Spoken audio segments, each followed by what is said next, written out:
Welcome, ladies and gents. Chris Jnr here. You can find me at BetBoxing on Twitter for boxing-related tweets. We're starting a little prospect watch series, okay? In the past, we've spoken about a whole bunch of prospects who weren't known at the time. Some went on to become superstars. Some went on to become world title challengers. They were guys who weren't particularly well known, okay? They may have been well known in some quarters, but generally speaking, globally, they definitely weren't known. They were underrated, and so on and so forth. And, you know, there was a particularly heavy focus on gambling at the time, and we'd be talking about which fighters to look out for to make money on and things like that. So we're talking about guys like Marius Briedis. He was relatively unknown, and we were talking about him being able to make huge waves in the heavyweight and cruiserweight division. He really pushed Alexander Usyk in the semi-finals of the Super Series. He's shown his level. Spoken about guys like Sergey Kovalev, of course, who was the underdog against Nathan Cleverly when we were saying he's possibly the best light heavyweight in the world, and he's the underdog here. This is at a time when nobody really knew him. Okay, Anthony Crolla, Jamie Cox, Chris Algieri. Nobody knew who Chris Algieri was when Ruslan Provodnikov had given pound-for-pound top 10 fighter Timothy Bradley hell. And we tipped him to win on points at 11-1. Who else have we spoken about? William Monroe Jr. There's been a whole bunch of guys. And we want to continue to do that, to find guys that people aren't really talking about and the mainstream press globally isn't talking about. Maybe they're hotshots in their own countries, in their towns, with certain rankings, you know, certain governing bodies, but generally they're not household names. And we want to look out for those fighters and bring them to you, bring them to your attention.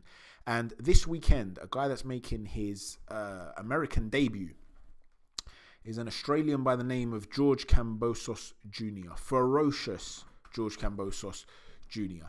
He's a lightweight. Boxrec have got him ranked at 27th in the world, but the WBA have got him ranked as high as 5th in their rankings. And he's looking to make waves in the division. He's a very, very confident young man. I've seen him fight against Kalim Bala, who was an undefeated fighter in his own right. He was 11-0, while Kambosos was 12-0, and they had this big showdown in Australia. I've also seen extensive highlights of him against Ogilvy. So this is just a little talk about what he's good at. You know, we're going to talk about what he's good at, why I'm picking him, why I think he's a very talented fighter, and also on certain things that I believe perhaps are weaknesses and things that he needs to work on to improve himself as a fighter. That's what we're looking to do here. But he's certainly someone I want to bring to your attention. He's fighting on the same weekend, of course, as David Haye, and then later on in the evening, Gennady Golovkin. So he's going to have to make a pretty big statement to be noticed. So I don't expect him to be a household name after this weekend, but he's still a guy I believe that you should keep an eye out for. He's fighting against Jose Ferrero, and he's 13-6 Ferrero, but 11 of his victories are by knockout. So he's a Panamanian and he carries power. I've not seen Ferrero fight, so this is not a pick on Kambosos' fight. For all I know, Ferrero's the new Roberto Duran. You know, I don't know anything about the guy, but we're just talking about Kambosos here. Now, that fight against Bala is a tall. Kambosos is tall for the weight division as well. He's 5'9.5", but Bala seemed to be even taller. He was broader, more muscular looking. He was a very, very slippery switch hitter, and he's got all the way the commentators were talking as though they were almost favouring him to win the fight pre-fight. He's got all the ingredients to upset somebody. You know, he's a handful. He's a difficult fighter to fight. And Kambosos lost the first round and then came through it in flying colours. And so I want to talk about some of the things he does, and he does well. He has a tremendous right uppercut. Very, very crisp right uppercut. He's able to land it whether Bala was coming in as a southpaw or as an orthodox fighter. Like I said, he switches. He moves very, very well, Kambosos. He's light on his feet. He's not particularly broad for the weight. He's quite streamlined in his physique. He's quite slim. But yeah, he moves very, very well. On the inside, he changes the angles well when he's on the attack. He'll shift to the side just to create space for a hook to the solar plexus or to the head. Very, very good at changing angles. With the punch selection that he does have, there's an awkwardness to it. You know, he throws punches from angles that other fighters don't normally expect them to come at. So he's hard to read. You know, he'll be in a position to throw a right cross, and he's thrown an uppercut as you're coming in. His left hand will have a loop on it, a hook on it, and it's wide but fast. and it comes at quite an unusual hook, a hooked angle, hooked loop. So there's aspects of his game that make him unpredictable, hard to read. When backing up, he'll look to slip a shot with a very slight head movement. He'll dip his head, just very slight. You're not seeing him, really slip shots where then he can't counter. Just a very small slip, and he'll counter you with a hook. So he's calm under pressure as well. When he's on the inside, despite the fact that he's not, beast-like in his physique, he's not like a Derek Chisora type lightweight. He'll put his head into your chest, really close to your chest, and this is what he was doing against Barla anyway, who was a taller fighter, and he was working the body. Now, every time Barla would even step gradually back, I'm assuming that he's using the feeling of his forehead to read that, because his head will be down. The minute Barla's chest comes off of that head, he'd throw a shot, he'd throw a hook. So when he's on the inside, he's working, and he's not doing, he's not destroying the body, but he's doing enough to be winning the exchange. You step back to create space so you can land a shot, and the minute you step back, he catches you with a shot. Okay, so he's using his head, I presume, to feel the opponent's chest. Okay, it's kind of like wrestling in a sense. A wrestler will know from where, he'll hold your arms, and he'll know from where you're shifting your weight, where the pressure on his arms becomes lax. He knows where your hand's going and where there's going to be an opening, and it's almost as though he's doing that with his head. Very, very smart move. He's hard to catch with hooks as a result because of his head movement. He was getting caught with straight shots when Barlow was switching to southpaw. We'll discuss that in a second. But there's a lot to enjoy about him. Now, against Ogilvy, because one thing I always do, I look for fighters against different styles. If he's a great mover, what happens when he can't move anymore? What happens when he's up against the ropes and he can't escape? Has he got an inside game? What happens against a southpaw? What happens against an orthodox fighter? You have to find the fighter's weaknesses. So what I do is, rather than look at all the good things that fighters do, which is what the majority of people do, I look at firstly, what can't he do? What does he struggle with? And then, what is he very good at? Okay, so there's an awful lot to like about him. He's got a good power jab as well. It's just a solid jab. He steps into it. There are certain things about him that he does need to work on. That jab, to me, isn't very varied. It always seems to be a powerful jab. Sometimes you just need to touch your opponent with it. Keep him guessing. Throw a couple of jabs that don't have much on them, and then switch it up with a powerful jab. Kind of like in baseball, where you're not always throwing a 100-mile-an-hour fastball. You switch it up. You throw a slow ball. Amir Khan's brilliant at doing that. Amir Khan will touch you with really fast pitty-patty shots and then rip a hard body shot into the ribs, or catch you with a couple of shots. You think, oh, that's not too bad. Bang! He comes out with a big, powerful shot. Keep it switched up. Keep him guessing, because the body gets used to being hit as well. So when it starts to... when you get to, one of the ways apparently that they look for neurological damage, if you're not expecting to be touched on the nose and someone touches you on the nose, you blink. If it happens again, you blink again. After 3 times, you shouldn't blink. You should realize, okay, the person that's tapping me on the nose, I think it's after 2 or 3, I can't remember now. The person tapping me on the nose isn't going to cause me harm. There's no danger here, so I don't need to blink. If you're blinking, it suggests that there's actually some neurological damage in the frontal lobe, I think, or somewhere where you're not effectively reading the threat of what's going on. Okay, sorry about that. I accidentally pressed pause. So you're not reading the threat effectively. So what happens is the body becomes used to you being tapped on the nose. Okay, whereas if I tap you on the nose twice and then hit you hard on the nose, you are going to blink. Then the next time I tap you once and then hit you hard again, you're going to blink again. Whereas if I'm constantly hitting you hard, you might still blink, but you're prepared for it. That shock factor, in a way, has an effect. So by switching up the severity and the power of the jab, you're going to have more of an effect with it. Another way of using the jab, apart from a power jab, apart from just a scoring shot, just to show that you're doing something. You're just popping it out there just to do something for the judges. And maybe you take a breather. Keep the guy off balance. Keep the guy guessing. Reading him. A jab can be used to read him. You throw a feint or you throw a jab. Which way does his head move? Does he always move to the right-hand side? Does he always move to the left? Does he move to both, but always, if you're looking at a clock, is it always at a 3 o'clock, a 9 o'clock angle? When he moves to the left, does he move at 7 o'clock? And when he moves to the right, he moves to a 2. What is he doing? What are his patterns? So that you can read him down the line. Okay, so it doesn't always have to be a power jab. Power jabs can get you out of trouble, or they can hurt an opponent, and so on and so forth. I'd like to see him vary the jab a little bit, because he's got great movement. So if he can work with a master jabber, a coach who can really bring out that jab and get him working, to pop that jab effectively. He's been working in LA now. He's signed up with Ludabella. If he can get some, I'm sure he's getting great sparring. He's had great sparring. We'll talk about that in a second. But if he can get that going, that jab as a real weapon, before the fight even starts, you're having to deal with this jab that's coming in a variety of ways. He's going to be a real deal straight away off the jab, let alone the fact that he can be ferocious and fight on the inside as well. The other thing I'd like to see him do, when he was getting caught with, straight right hands when straight left hands when Barlow was switching to southpaw. Now, when this was happening, he wasn't effectively catching shots. Now, the right hand, if you're going to be in this sort of stance here, or in any sort of stance where you've got, relaxed arms and the right hand's here, rather than, if you're not in this high guard position, anything where you're just relaxed, when that shot comes towards your chin, the right hand is used to catch the shot. If it's a hook to the head, you throw a hand up to block on the side or catch here. Now, the areas you need to protect, you want to protect your whole body, right? But when it comes to the head, you need to protect the temples and behind the ears. So this sort of area here, and then coming down to this part of the chin, okay? So your button, essentially, and then the temples, where the nerve endings are that deal with balance, okay? You don't want your ears affected, you don't want your chin affected. So the right hand is used to catch, to protect the chin, and then you throw up your hand to protect the temple, okay? They're the areas you need to protect. Sometimes his hand would be a bit too low, and he would get caught with that shot. Have it a little bit higher, just when you're relaxed. Now, you might get caught with a shot higher up. Okay, that's possible. You don't want that either. That's when you're going to have to start working on angles. By the way, the left shoulder, when you're in that Philly shell position, which is not necessarily in a Philly shell, he's got quite a relaxed stance though. But if you are in a Philly shell position, the left shoulder is what's used to protect the chin. Okay, so if a shot comes from that side, you're protecting with the chin. If it comes towards the temple, you're ducking behind the shoulder. Okay, so the right hand's used defensively as well as an offensive weapon, even against the southpaw.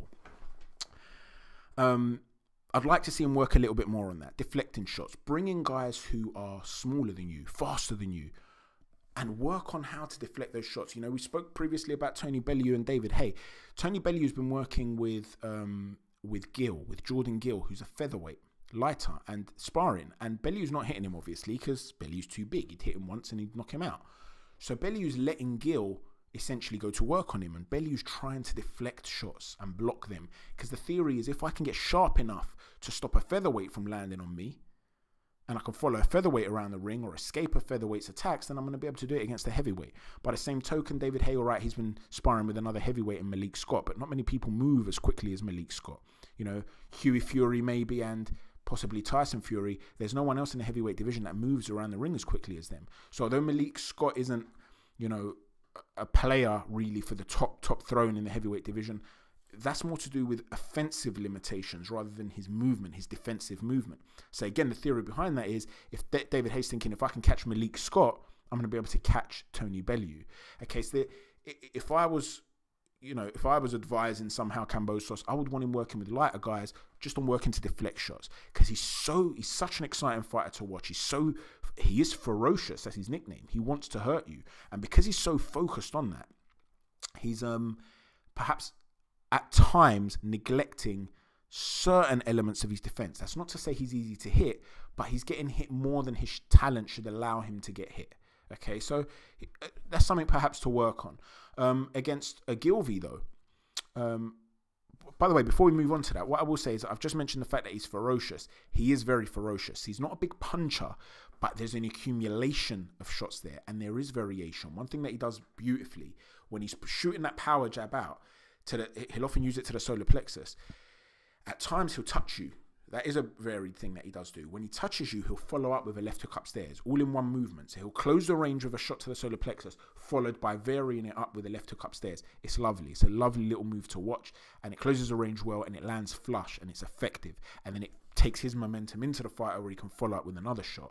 That right uppercut is a beautiful shot. When the shot's coming his way, he'll time his opponent really well, step back and throw the uppercut, or just drop a head a little bit to the side, just dip slightly. Like I said, he dips his head. He doesn't move it out of center line massively to come back with a hook like Danny Garcia would do, for instance, or Tony Bellew, and he throws a hook the way he moves his head out of range. He doesn't do that.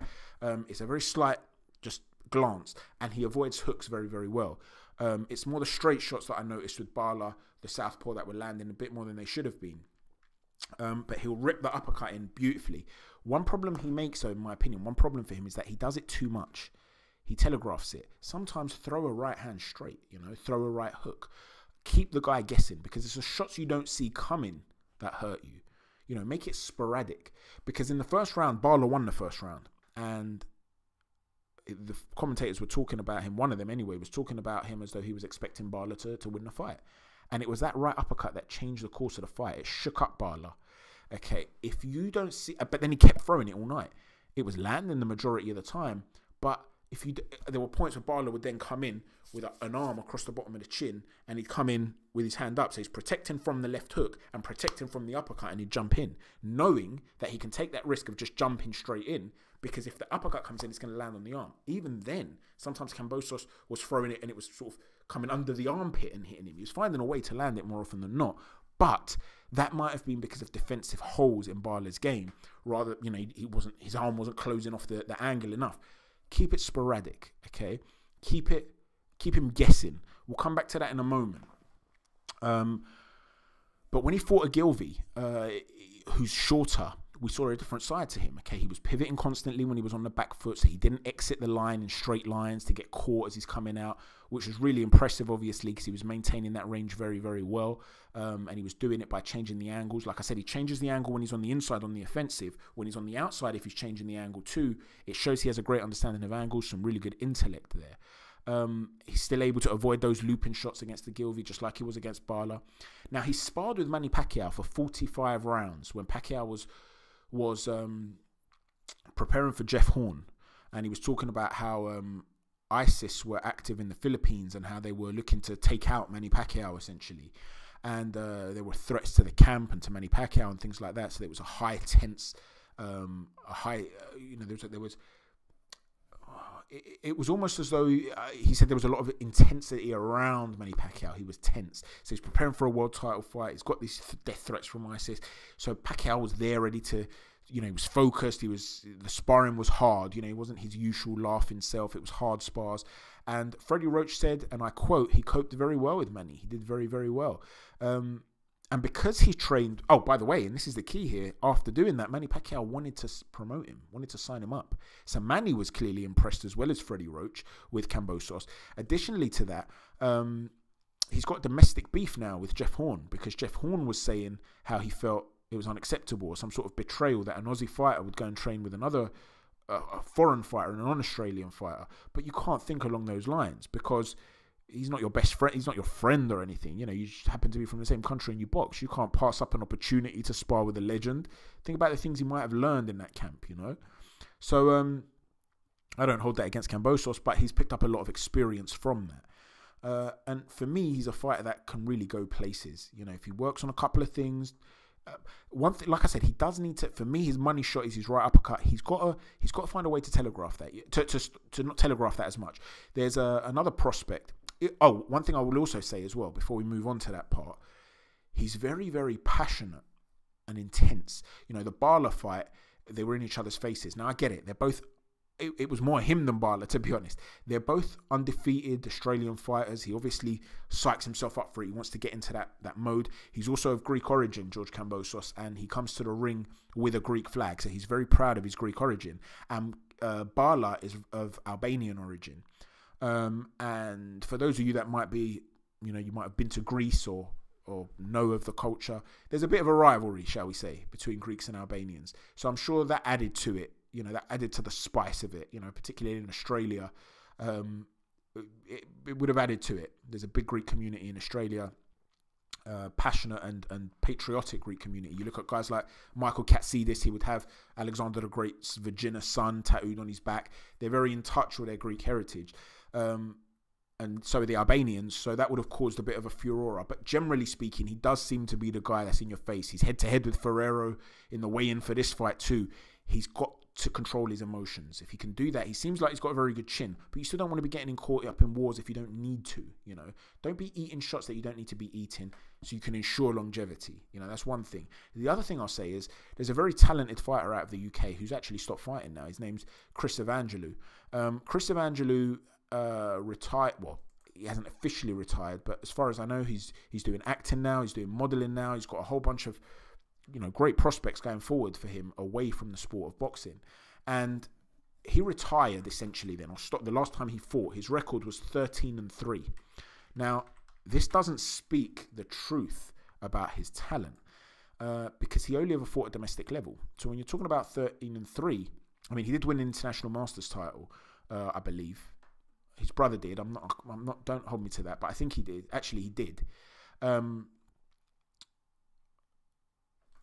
It's one of those titles that gets you a ranking essentially. So it's why a lot of fighters go down that route. He was a very, very talented fighter. Ricky Hatton wanted to sign him to promote him and to train him. Joe Calzaghe the same. He did work with. He was part of Matchroom stable with Eddie Hearn. Then he moved to Frank Warren. So he's a very talented, highly sought after fighter. Now Jesse Reed, there's a fly here. Jesse Reed, who has just lost his son, God rest his soul. Jesse Reed Jr. died. I'm not sure what the cause of death is, but he was only in his 40s. So it's obviously some sort of tragedy, and my thoughts and prayers go out to Jesse. Jesse Reed is one of the great trainers in the sport of boxing. He's trained 28 world champions or whatever it is, 30 world champions. People like Roger Mayweather, Paul Spadafora, top level fighters.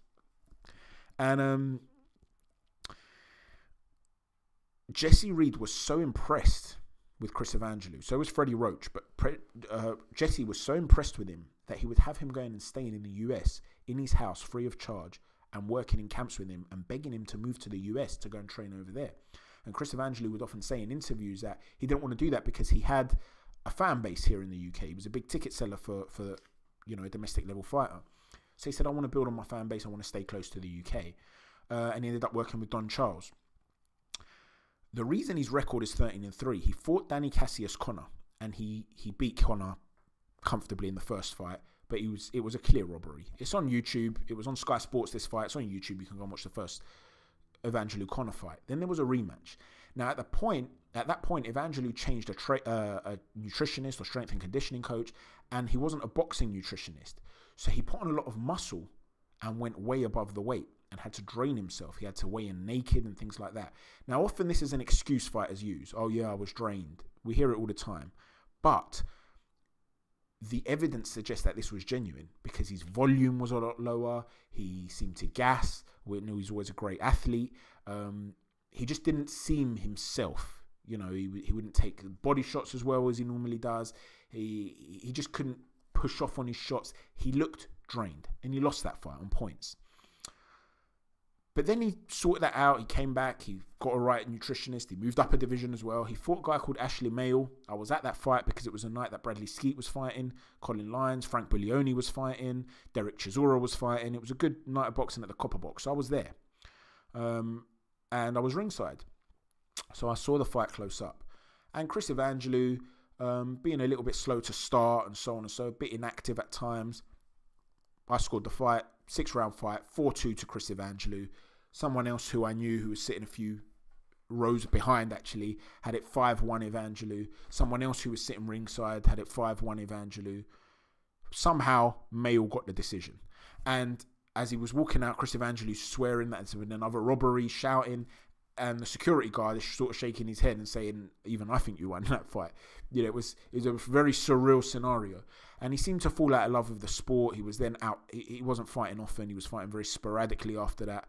And he won his last 4 fights and then just seemed to pack it in. And when he spoke about why in interviews, he would always just mention the politics of boxing. So perhaps he just fell out of the sport. But the reason I'm bringing up Chris Evangelou is because Chris broke his hand on a couple of occasions and had to have operations and pins in his hands and things like that, surgery. And he only had 2 knockouts out of his 13 wins. He wasn't a puncher, so because he didn't have a right hand. But one thing he did have was a very crisp left hook.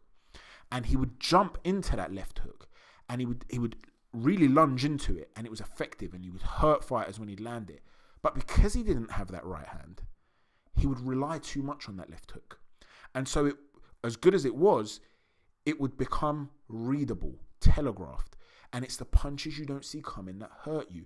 So if I was working with Chris, I would have wanted him to have sat on his shot and not throw the left hook. Sit as though you're going to throw it and don't. Throw a straight right hand down the pipe like Danny Garcia does, where he'll dip to the side you'd normally dip to throw a left hook, but instead he'd shoot a right hand. Or dip and throw a jab. Dip and then step out, pivot away. Keep the guy guessing. Dip and throw a jab to the body. Do anything except for that left hook. That way, when the opponent starts to sleep on the fact that a left hook to the head might be coming, that's when you unleash it onto the jaw. And that's when you're going to start to hurt fighters. Okay, it's the punches you don't see coming. And that's the advice that I would have for Kambosos. With that right hook, make it more sporadic. It's your weapon. Don't just get it out all the time. Use it when you want to and when you think it will help. Very talented fighter. I hope he wins at the weekend, and I hope we get to see a lot more of him. That's it for the first episode of Prospect Watch. I'm going to talk about more fighters going forward. Try and bring one a week. Junior Far. A whole bunch of guys we're going to talk about. Thanks for watching. Chat to you soon.